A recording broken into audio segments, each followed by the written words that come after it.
Dari kita semua pasti pernah mendengar kata pengacara. Kata tersebut juga identik dengan seseorang yang pastinya kita tahu, yaitu Hotman Paris. Bro, gue mau jadi kayak Hotman Paris, gimana tuh caranya? Gue juga nih, gue juga pengen nih. Eh, gue duluan ya. Ya, pengacara memang menjadi profesi yang bergengsi di Indonesia. Dan biasanya juga tetangga-tetangga selalu membanggakan hal tersebut. Yang sering terjadi, Asep, cek kerja sana, nganggur aja. Dia tuh pribadi, udah susah jadi pengacara. Yang ini yang terjadi saat ini. Bercanda Asep ya. Dari video sebelumnya juga sudah banyak membahas sekilas tentang pengacara. Dan banyak dari kita juga mungkin ingin menjadi pengacara. Tapi banyak pertanyaan yang membuat kita ragu untuk menjadi pengacara. Seperti, tugasnya pengacara tuh ngapain sih? Selain membela orang, caranya jadi pengacara susah nggak sih? Proses dan tahap apa saja yang harus dilalui? Pasti syaratnya jadi pengacara susah. Dan pertanyaan yang banyak yang orang tanyai, bagaimana bisa menjadi pengacara seperti Hotman Paris? Dia bisa kaya. Oke. Dalam video ini akan dibahas secara singkat tentang pengacara. Ini juga akan menjadi topik kita hari ini. Dimulai dari kata pengacara. Tapi sebelum masuk ke pembahasan lebih dalam, saya ingin memberitahu. Kita harus memahami bahwa pengacara itu adalah sebuah profesi hukum. Kemudian pembahasan kali ini pun juga akan membahas pengacara secara umum. Dan yang terpenting adalah pembahasan tentang pengacara yang berada di Indonesia. Ketiga hal tersebut kita harus deal terlebih dahulu, karena nantinya akan memudahkan kalian untuk memahaminya. Arti pengacara. Berdasarkan Undang-Undang Nomor 18 Tahun 2003 tentang advokat, pengacara adalah orang yang berprofesi memberi jasa hukum baik di dalam maupun di luar pengadilan yang wilayah kerjanya di seluruh wilayah Republik Indonesia. Simpelnya, secara umum pengacara bisa dikatakan sebagai ahli hukum memiliki kewenangan untuk memberi nasihat atau membela perkara dalam pengadilan. Sudah mulai ada gambaran ya? Dilihat pengertiannya saja kita sudah mulai memahami tugas dari pengacara itu sendiri. Yang pertama, memberi nasihat kepada klien. Yang kedua, membela perkara dalam pengadilan.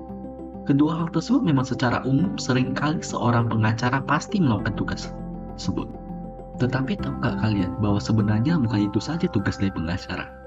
Adapun beberapa tugas lainnya seperti menangani masalah atau kasus hukum, bertanggung jawab terhadap klien, berperan mengawal konstitusi dan hak asasi manusia, menyebarkan ilmu pengetahuan hukum, dan banyak lagi. Tugas-tugas inilah yang dijalankan oleh seorang pengacara. Ini juga termasuk pekerjaan yang dilakukan oleh pengacara setiap harinya. Lalu, si pengacara apa? Fungsi pengacara adalah menjaga objektivitas dan prinsip kesamaan di hadapan hukum yang berlaku dalam sistem peradilan Indonesia. Bahasa gampangnya, fungsi pengacara itu membantu orang-orang agar memperoleh keadilan yang adil secara hukum, biar orang-orang dapat keadilan yang sesuai. Mungkin kalian masih bingung. Saya akan membeli ilustrasi kasus agar lebih mempermudah kalian lebih untuk memahami. Untuk kasusnya, suatu ketika, seorang nenek digugat oleh pemilik toko dikarenakan nenek tersebut mencuri susu untuk anaknya. Di dalam pengadilan, nenek tersebut divonis dengan masuk penjara selama-lamanya 5 tahun. Menurut kalian, apakah ini adil? Seorang nenek yang mencuri susu untuk anaknya tapi malah dipenjara. Walaupun kita tahu mencuri itu tetap salah. Namun tiba-tiba datanglah seorang pengacara yang baik hati menolong nenek tersebut dengan membela dan menunjukkan bukti-bukti atau meminta keringanan kepada hakim. Singkat cerita, akhirnya nenek tersebut divonis dengan masa percobaan 6 bulan. Kita sebagai manusia juga merasa lebih adil jika nenek tersebut divonis dengan masa percobaan dibandingkan masuk penjara. Cara tidak langsung, itulah fungsi pengacara, mendapatkan hak keadilan secara hukum. Itulah salah satu fungsi dari pengacara di dalam kasus tersebut. Oh ya, saya membahas konteks tugas pengacara secara umum ya, agar kalian lebih mudah memahami. Karena pengacara sangat beragam. Ada pengacara perusahaan, ada pengacara pidana, pengacara lingkungan, pengacara publik, yang sebenarnya fungsi dan tugasnya tetap sama. Hanya konteksnya saja yang berbeda. Bagaimana cara menjadi pengacara? Apa yang harus dilalui? Jawabannya, waktu dan proses. Tapi sebelum itu, advokat dan pengacara itu sama ya, jadi jangan bingung. Saya akan memberi tahapannya dengan berdasarkan realita yang ada saat ini. Dari kamu SD, SMP, hingga SMA, kamu membutuhkan kurang lebih 12 tahun untuk menyelesaikannya. Lalu kamu perlu untuk menuju ke jenjang selanjutnya, yaitu kuliah atau menjadi mahasiswa.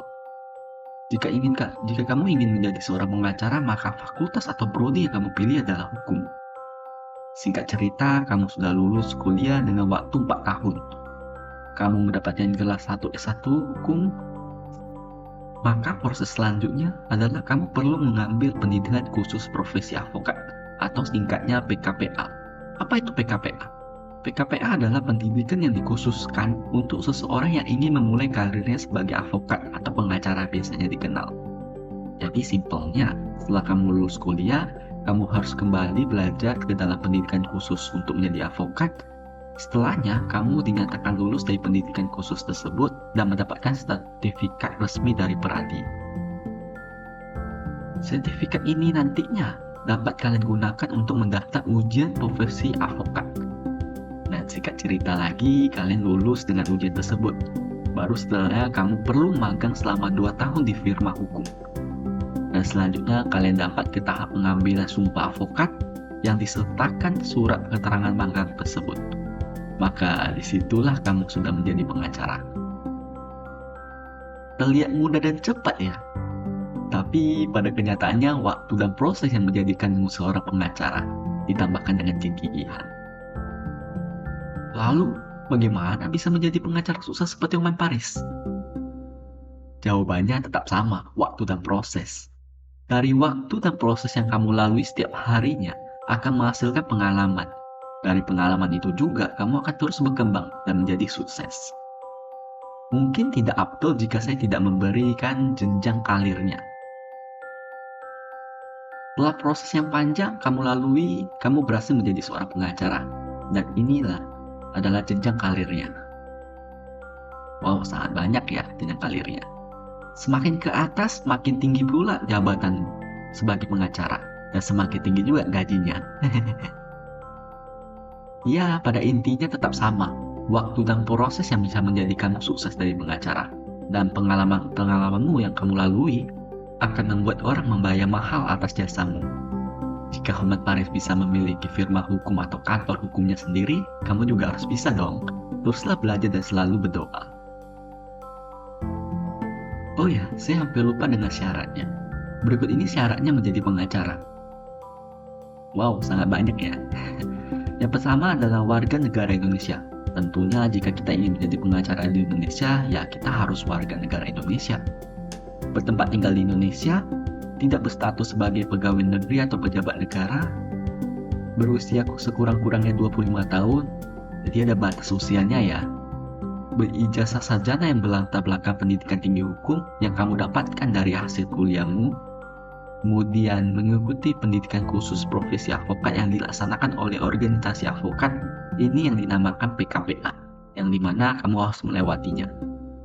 Kemudian lulus ujian yang diadakan oleh organisasi advokat, kemudian magang sekurang-kurangnya 2 tahun terus-menerus pada kantor advokat, tidak pernah dipidana karena melakukan tindakan pidana kejahatan yang diancam dengan pidana penjara 5 tahun atau lebih. Dan terakhir, berperilaku baik, jujur, bertanggung jawab, adil, dan mempunyai integritas yang tinggi. Inilah syaratnya. Banyak bukan? Tapi saya yakin kalian bisa memenuhi syarat tersebut. Simpulannya, jika kamu ingin menjadi pengacara, kejarlah cita-citamu itu. Karena dari jasamu di masa depan nantinya akan membantu orang-orang lemah yang membutuhkan keadilan. Mungkin video ini sangat singkat jika membahas seorang pengacara. Tapi pada intinya tujuan video ini adalah menjelaskan konsep dasar seorang pengacara. Jadi jika ada hal-hal yang kurang bisa dikomen di kolom komentar. Dan jika kalian juga tertarik untuk menjadi pengacara karena video ini, jangan lupa like dan subscribe. Terima kasih.